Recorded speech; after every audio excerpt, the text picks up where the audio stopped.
Tā, labvakar! Esam atgriezušies šovā Bārmenī, šajā saulainajā vakariņā, kad saule jau iet uz leju, bet šodien šo to labi pagatavosim. Tātad, kas mums būs vajadzīgs?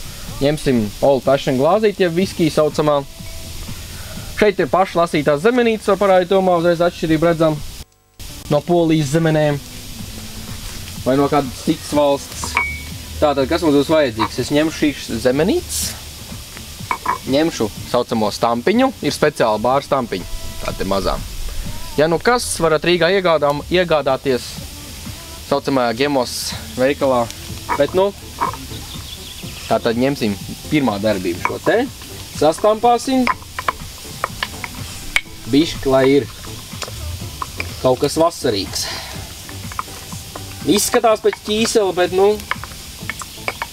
ticiet man, garšos pavisam savādā. Tāpat kā kartupeļu biezputri gandrīz. Bišķi sastampājam. Tā.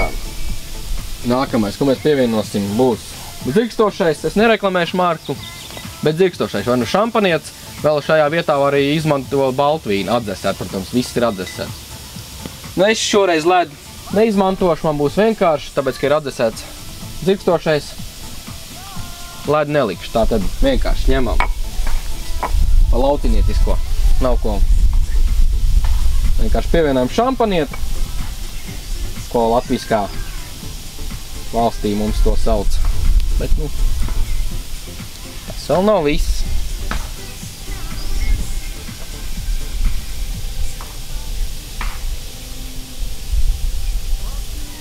Galvenais, lai būtu dzirkstoši. Nu, baltvīns, nu, atkarībā kāds baltvīns. Ja ir sausais, nu, atkal nebūs labi. Bet no vienas puses bišķiņ nedaudz.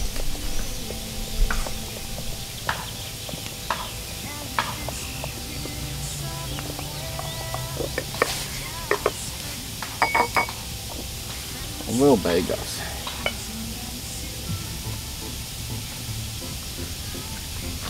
Nedaudz vairāk gāzītas takā. Vēl tā kāda upens, kā zināt, vēl nav kārtībā. Šeit ir krūmi, bet nu vēl ir zaļas, ēkšķoks arī.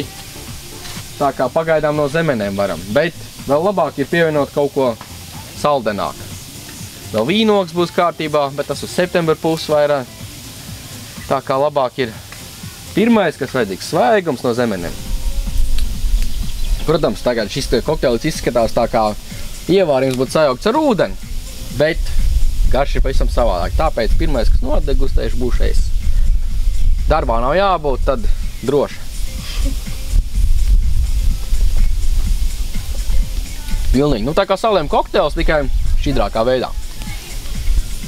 Vēl zemenītes, vēl mājas zemenītes. Tā kā, lai labi garšo. Priekā.